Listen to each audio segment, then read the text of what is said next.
Hi, girls. Nice to have you here at last. Okay, so Lara and Maria. Yes. We met at my place, at MarjanSpace, for the activity that you had there. And wow, what an activity it was. It was very fun. Yeah, it went pretty well. Yeah. The Ghibli movie. What did you call it? The Ghibli? It was our Studio Ghibli Cafe. Okay. Yeah. Ghibli. It was our little Studio Ghibli Cafe Yeah. event. Yeah. I Okay. honestly don't know the difference. If it's Ghibli or Ghibli, Ghibli, like yeah. it's pronounced in so many different ways, ways. yeah. I feel like there's no Good. wrong way. Yeah, and I got very interested to have you come in and tell me your stories about how Alabaster came to be, Yes. right? So you both own Alabaster Cannoli. Yes. Okay. So Alabaster and Cannoli is basically the two of us as one little... Literally and metaphorically. Yeah. So Okay. we are both A and C. We both created A and C. It Okay. is essentially an embodiment of us Okay. two as people. Sort of like our Yeah. values and who we are if who we are made food. Great. Okay. So before we get into that, I want to hear a little bit of your backgrounds. So we'll start with you, Lara. Tell Okay. me a little bit of, let's go back to high school, what you studied, and then did you go to college? What did you study in college? And then we'll take it from there. Okay, we can do that. We can go back. Let's rewind. Let's rewind a little Yeah, bit. yeah. So I've always been a creative person. My interests were always around, like art, and I love to do theater, and I love to cook. So those were always my niche interests, like growing up. I was also I was very passionate about music as well. So I used to play piano a lot. So when my mom saw that I was very much a creative person, she really nudged me towards the creative field and to try out different things.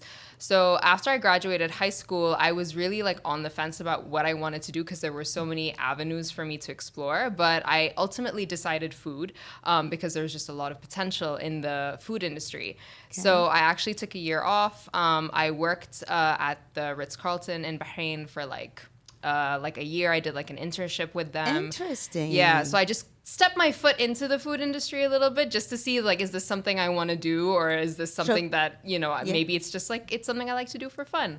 But I realized I really loved it. And then after that, I applied to culinary school in America. Okay. And then I settled on Johnson & Wales, which is in Providence, Rhode Island.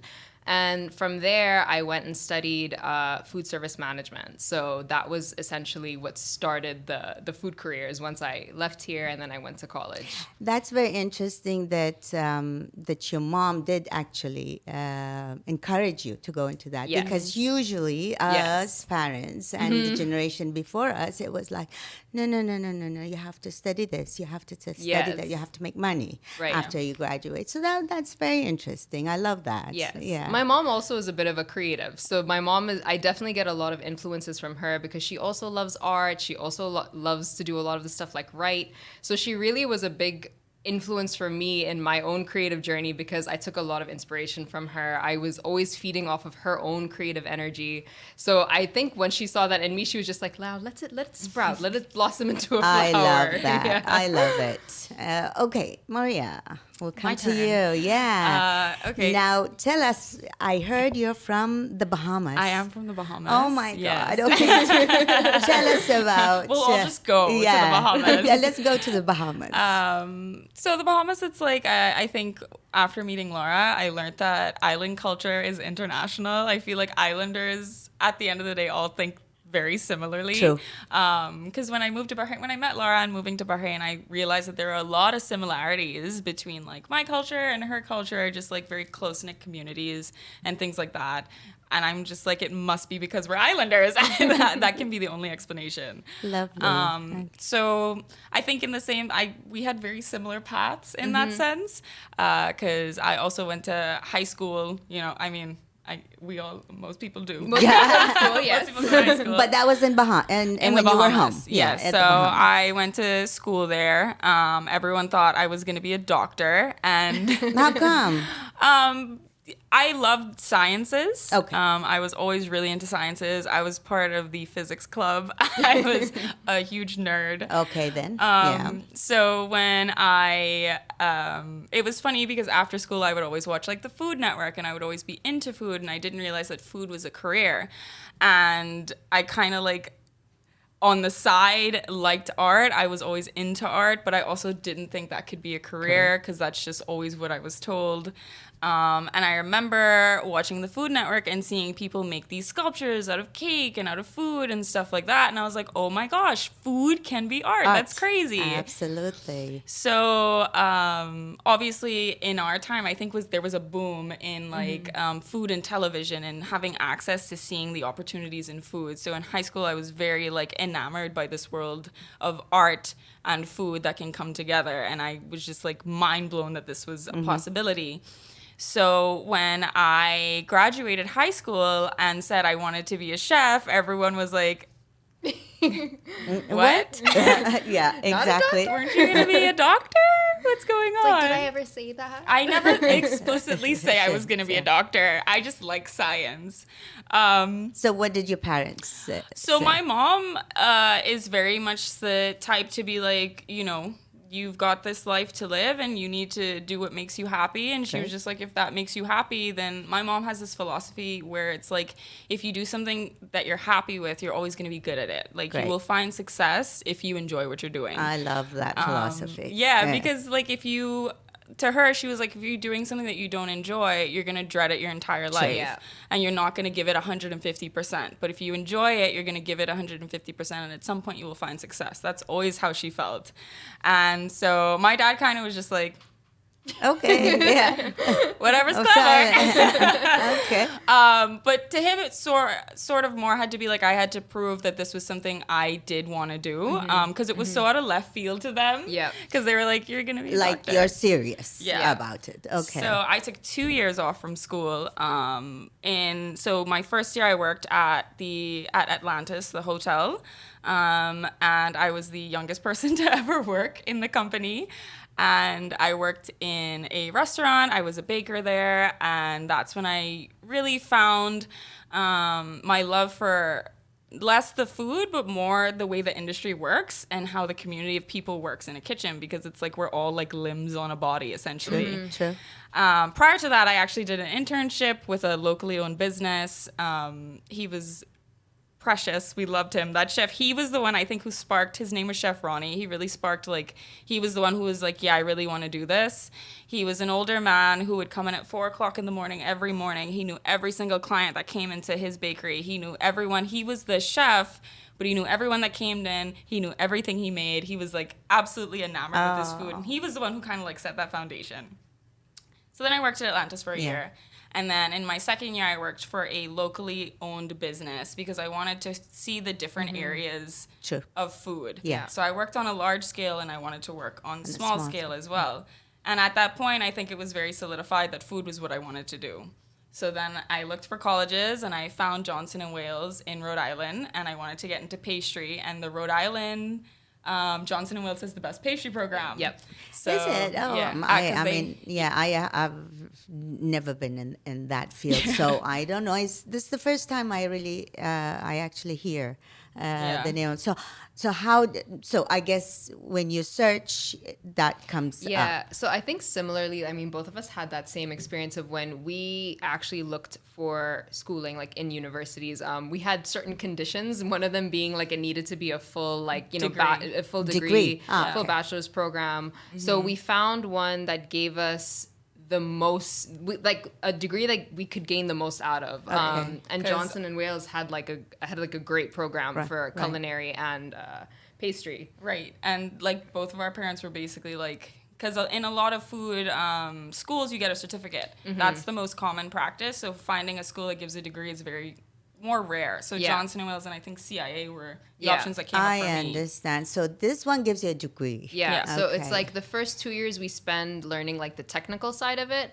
and then the next 2 years we spend learning like the management and the business side of it. So we get the full circle, the full package basically. Okay. Right. And then along the way, the school has a really good program where you can take minors as well as concentrations. Yeah. I don't think they do it anymore when I was looking into it. So we got lucky. I think we were the last class that was able to also minor or double minor if we wanted to, and also do concentration. So we took full advantage of the program. So minor in the food area or minor in another degree? So you can minor in other degrees. So like for me, my focus was on like event planning and management and also like communications and writing because I also love to write, and food writing is also a big thing. So that was something that I was thinking like I could potentially pursue. Event planning and event management is just great to know generally because it comes hand in hand with food. And now when we did the event at your space, it was great to have all that knowledge like on hand to know what to do. So we definitely took advantage. Like she did like a beverage program. Because we both double minored. So how it works is a concentration is a certain amount of classes, but if you take enough classes, it could be considered a minor. Yeah. Okay. So we both have bachelors in food service management. She's culinary. I'm baking and pastry. Yeah, baking and pastry. We both have minors in event planning and like events and planning. Her second minor is communications, and my second minor is beverage service. Wow. So basically, beverage service. we got the full package. Yeah. So it's basically like for me, I wanted my degree to kind of be like I want to know about the food, but like if I'm in a cafe, I also want to know about the coffee and the drinks and the front of house part of the food as well. And she did communications. Yeah. Okay, tell me something. Now you said she's okay. I always have difficulty with this word, culinary. Yes. And you are baking and pastry. Baking. Yeah. What's the difference? I mean the baking and the pastry. No. Obviously, I know. But the culinary. There is more it's to that. definitely like what you end up specializing in. So like for me, I focus mostly on savory food and learning about savory food and the techniques and all that stuff. I had like one class that focused on desserts. But even then, it was a very small dose of what she learned. Yeah. I chose the culinary route, the savory route initially because there's a little bit more freedom with savory food. As a person, I like to be very organized. I like to be very meticulous. So this was like my outlet to be a little bit more creative, a little more loose, a little more fun. But it's different with baking and pastry that a lot of people don't really know because baking and pastry is actually very difficult. There's a lot more science to it. There's a lot more technical skill to it. The minute you go wrong with something, with a measurement in there, I've noticed, that's why I don't go that way. I just make rice or I make stew because even if you go a little bit wrong here and there, nobody will care. But cake, if you go wrong, cake doesn't come out. There's a lot of things like I feel like that you can gain out of just savory food, and there's a lot of things that you can gain out of just like pastry. But it's like they just complement each other. Yeah, they do. That's for they sure. Absolutely do, because I think I've learned a lot. I've learned a lot from Lara in savory things because there are a lot of things she learned that I didn't have the access to learn in the baking and pastry program. And I feel like she's learned a lot from me as well. But like she said, I feel like the culinary kids were always very like very like living their best lives. Obviously, like it's still strict. Like culinary is still strict. Like food in general is and hard in its own way. But the technical side is a little bit more. You get a little more breathing room with the technical side versus like baking and pastry. I think the main difference between culinary and pastry is that people in savory have to learn how to think on their toes. Mm-hmm. They are always in the moment. They always have to have something. They have to like problem solve as they're going. True. Whereas pastry is more analytical and you have to think of everything in advance. Mm-hmm. And then if something goes wrong, you basically there's no thinking on your toes. You start over. Yeah. Right. True. So I think there's that like difference in like learning how to think in these different programs as well. Nice. Yeah. Thank you. This is really insightful because we never look at it that way. We just see it ready-made and say, tastes good, but we don't think about what goes on in the background. There's so much processing that happens in the background. Okay. So we graduated. Mm-hmm. Yes.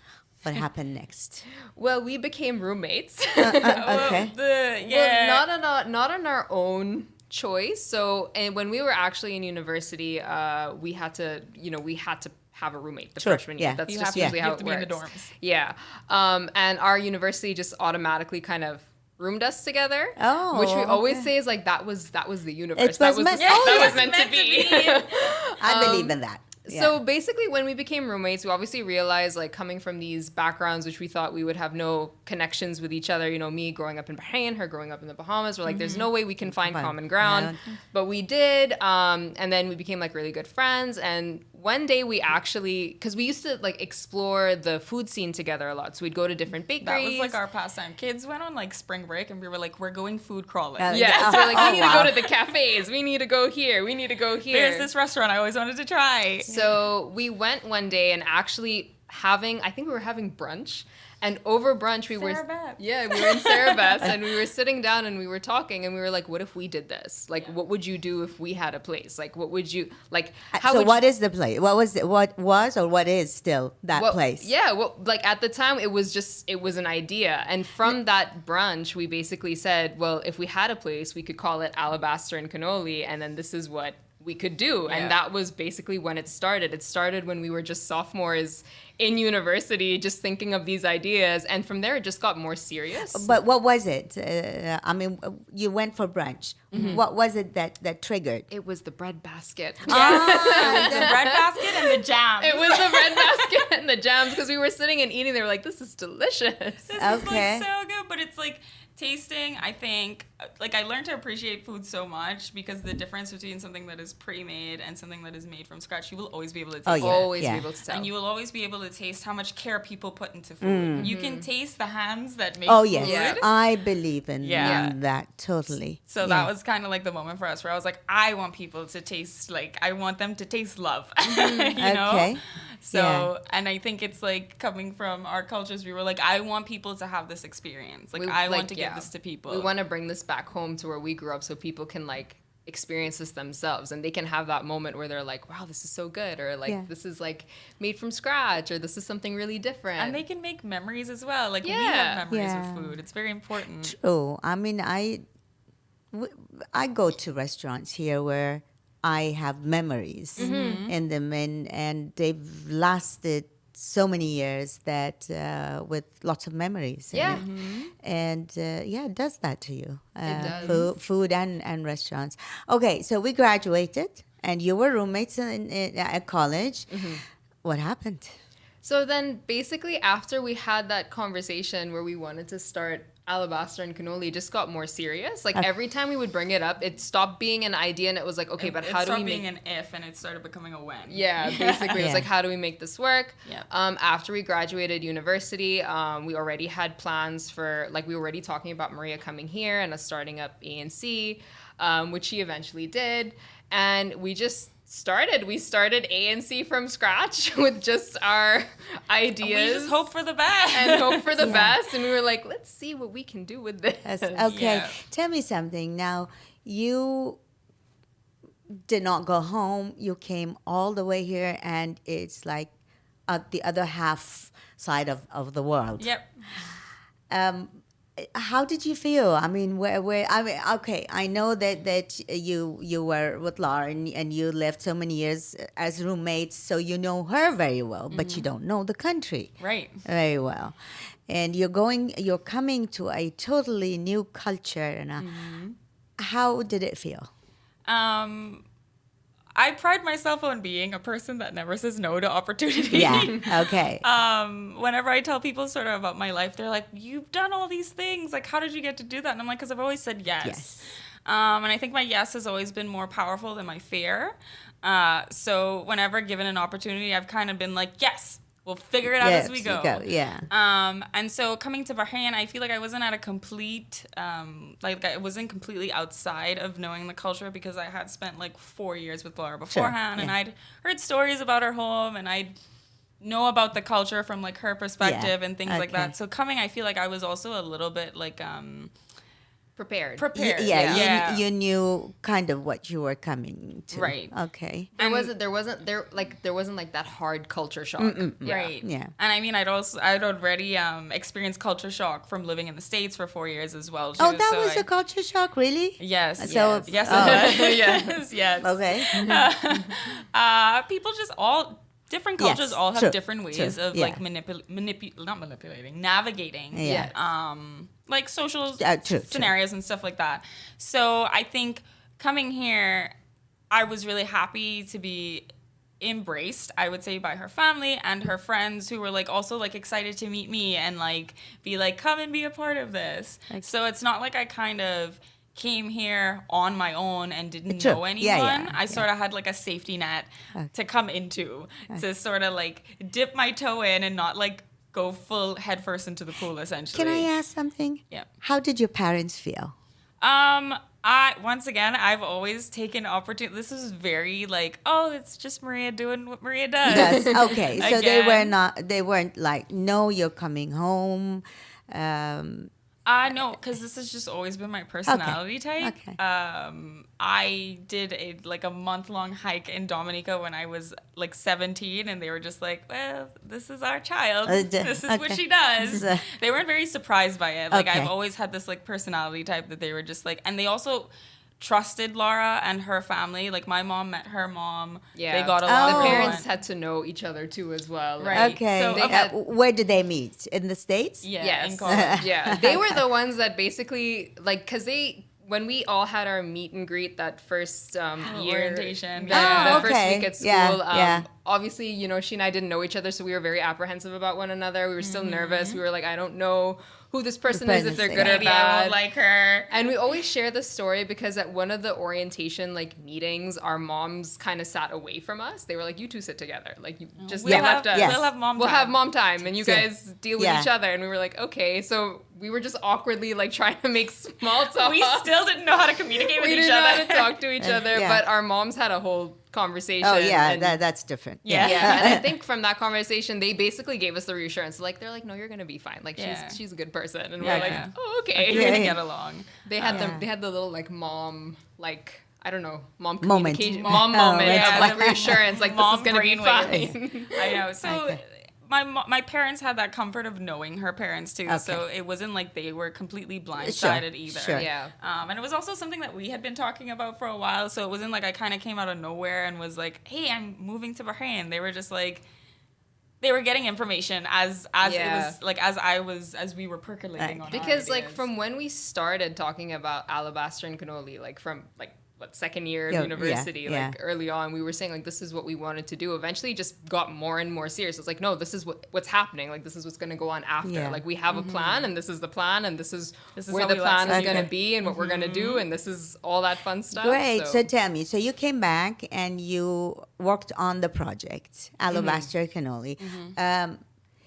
You didn't make a place, right? I mean, you didn't open up. Did you open? Not yet. Not yet.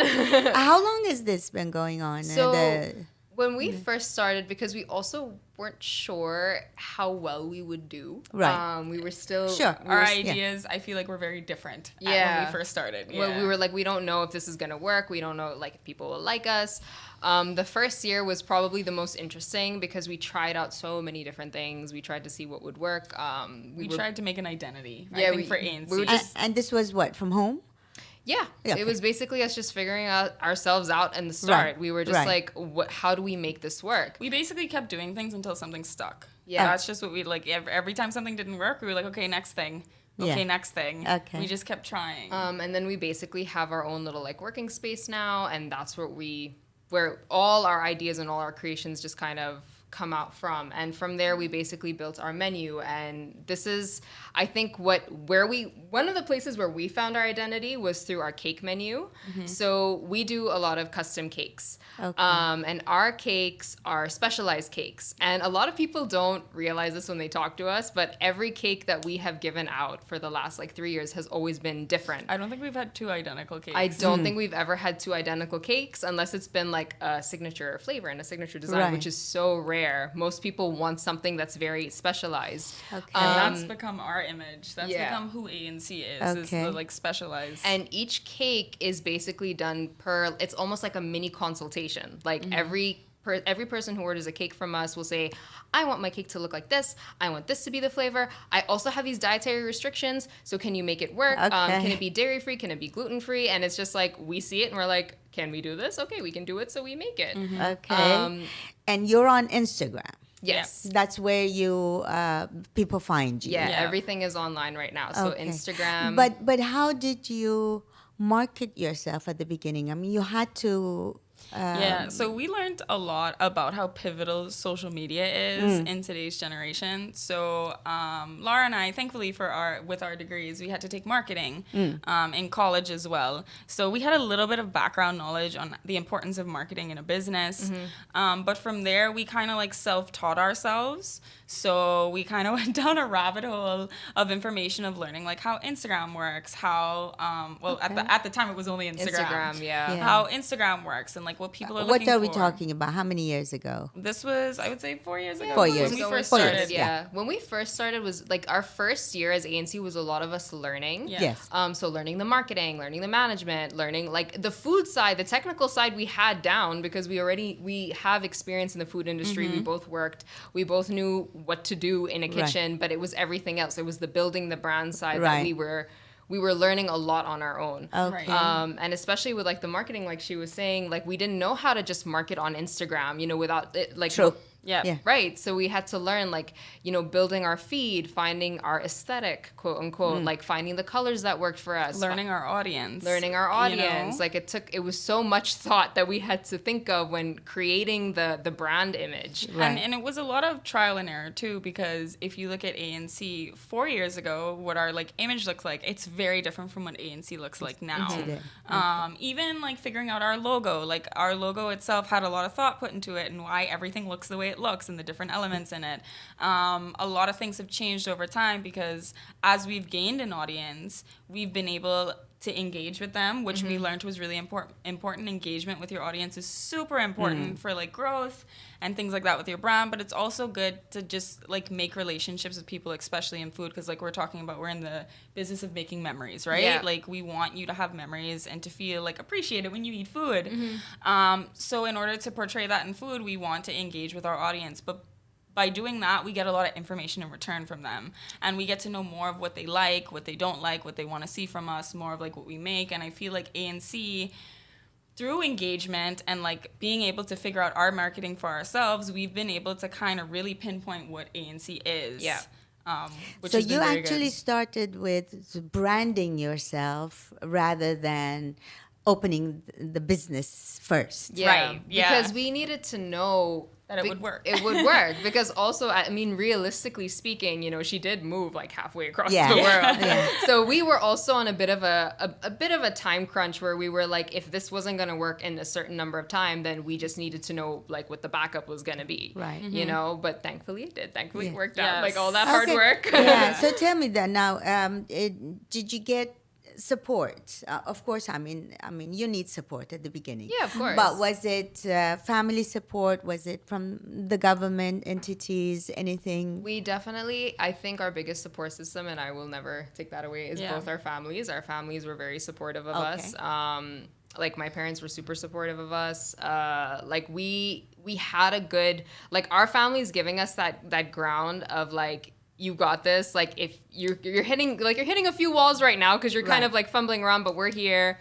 We got you. Once you get past that, you'll soar. And eventually, once we got past the rough little bumps, we were able to like find our own footing, which was really nice. And I would say too, like, because both of our parents have experience. They have experience, too, So like whenever they were more than happy to like give us information, because obviously we have degrees, we have experience as well, but they have more. Yeah. So they were always willing to like anytime we hit a wall to problem solve with us. Like we definitely never felt alone, but we've also had friends along the way who have like helped us a lot.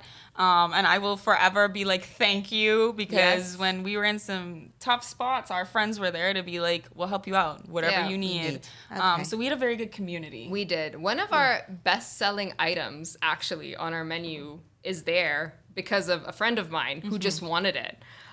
So our pecan pie came into existence because a friend reached out to me one day and they were like, I can't get pecan pies on this island. Where can you make me one? And I was like, okay. So we basically created our pecan pie recipe. This was 4 years ago. This was 4 years ago. Okay. Yeah. And that first pecan pie, from when it went out, something happened, and all of a sudden we were Everybody wanted pecan pie. Everybody wanted this pecan pie. We're very, very proud of that recipe. It's our baby. Yeah. That pie was developed to perfection, I want to say. Yeah. We love that pie. I think people don't realize how much attention we put into our pies, because it's not just like crust and filling. We're like, oh, but like, what about this crust is gonna like match the filling? Okay, like we put a lot of, so that's like our baby. Yeah.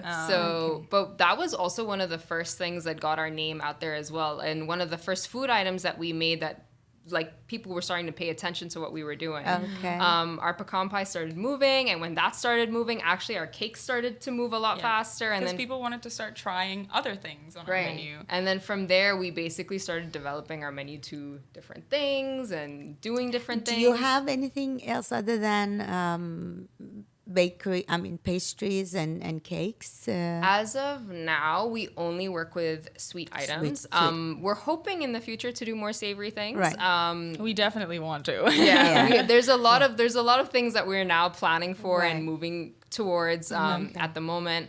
So we're really excited about that. But savory is definitely something that's on the horizon. I mean, for me, especially because I love savory food, it's something that I had to kind of like hold back on for the last 4 years. I had to compromise, and I jumped straight into like sweets and pastries, and I was like, all right, this is new ground, but let's do it. Can we say that now you are self-sufficient? Yeah, definitely. You're running it all by yourself. Oh now. yeah. Okay. We've been that way for quite some time now. Yeah. So which is why, and also we have to give a shout out to the community, the people who get our food, like loyal customers, but also people in the food service industry have also helped us, who've given us their own knowledge. Like there's also a really lovely like food community here as well. Nice. So I would definitely say that ANC is like a testament to community, because I think everything that we've built ourselves on has been community. Like we can say as much as we want, like it is just the two of us, but a lot of where we've gotten to is community, and we appreciate that, and we reciprocate it to our community. When we say community, we don't just say like our family and friends, but like she said, our clients as well.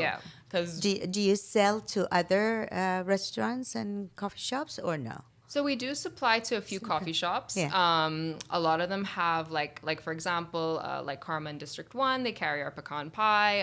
Latte Art have like our brownies and our cookies. Oh, okay. Fresh Cafe carried our gluten-free pecan pie. Make Shop in Andalus Garden has our pecan pie as well. Okay, so the pecan pie is very famous. I was wondering. So there are, you can find our treats here and there in a few places. We've given some stuff to Chawan, to Badur, because she came to us with her strict dairy-free, refined sugar-free restrictions to make treats for her. So actually another one of our menu items, which is our matcha pie, is for her. We made that matcha pie for her. Matcha pie? Yeah, using her matcha. Delicious. It's delicious. I have to try it. Yeah, it's a good summer pie. Yeah. And we always say it's like probably the cleanest thing you can eat on our menu, because it's like dairy-free, it's refined sugar-free, it's gluten-free. It's got a great like everything for you. Yeah, but it still tastes good. Yeah. Okay, let's talk about the event that you did at MarjanSpace. That was exciting. I know. That was like a whirlwind. We had so much fun. How did the idea come to? So we're obsessed with anime. That is the first thing. We do like anime a lot between the two of us.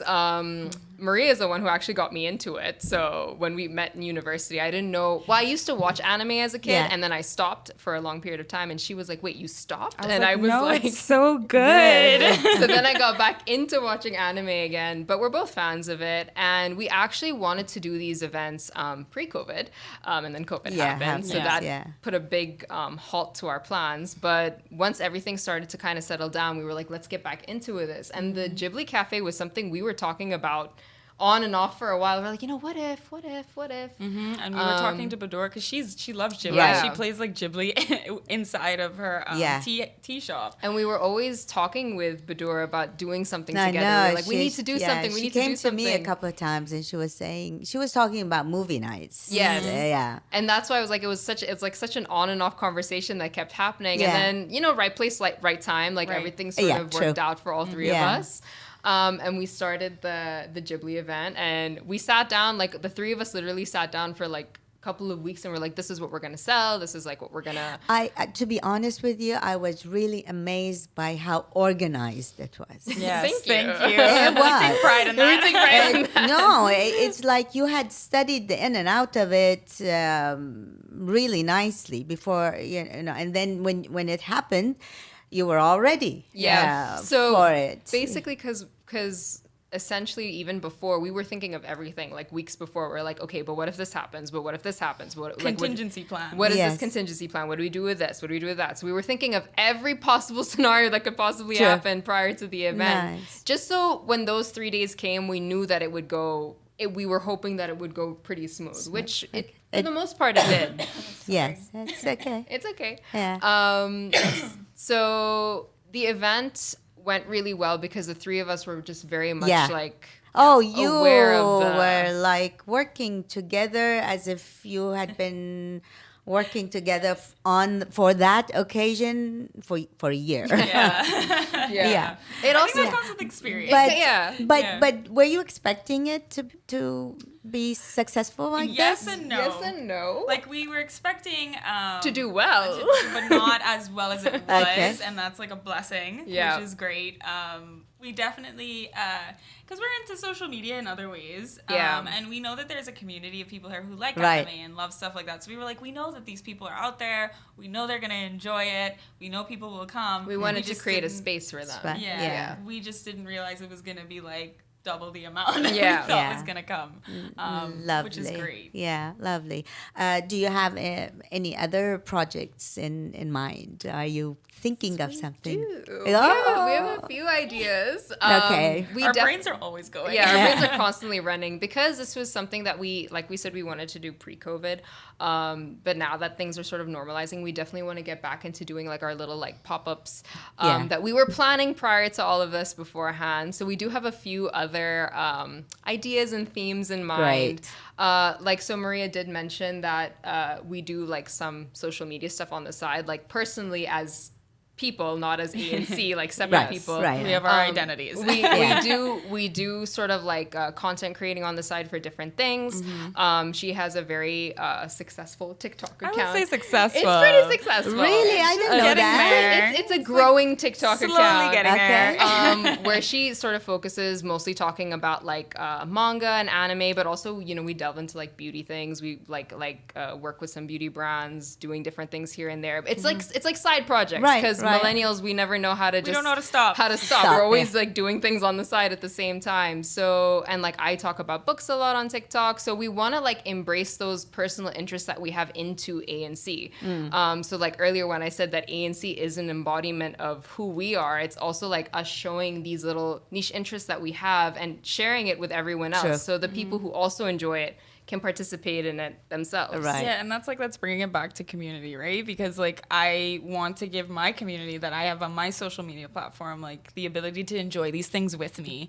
And this was something that happened at the Ghibli event. We had people who follow us who came and they were like, I came for you. Like I love your content. I came to support you. Yeah. Which was very moving, by I the know, way. it's like it's kind of like jarring though to like have people in public now look at us and be like ANC or be like, you're that person from TikTok. Okay. And I'm like, no. But yes.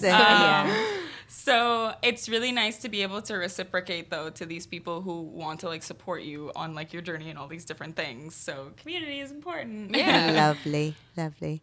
What's next for Alabaster and Cannoli? So what's next for Alabaster and Cannoli is the spaces. Yeah. We really are now hopefully looking towards putting our bakery space in place. That's like the next step.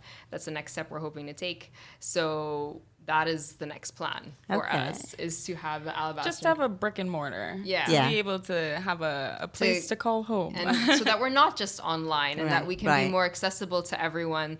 Because we've realized now that we're at a place, because a lot of people also think that, you know, we've got this huge team behind us, that we have a lot of like people doing a lot of the work, but it's really just us too. We're the ones that are making the stuff. We're the ones that are doing the marketing. We're the ones that are answering everyone's orders and phone calls. You know, it's just the two of us. Okay. So now we've realized that we are ready to grow. Okay. Like we, at each phase, like I said, every time we grow, it's like you can keep growing. So we're now ready to keep growing, so we can make ourselves more accessible to other people, and other people can kind of be a part of this little family that we have. That's what's important to us at the end of the day. Thank you so much for coming and sharing your stories. Thank you for having us. And looking forward to seeing your place come true. I know. And hopefully more events. Please. At your lovely space. Okay. Thank you so much. Thank you so much. Thank you for having us. Thanks.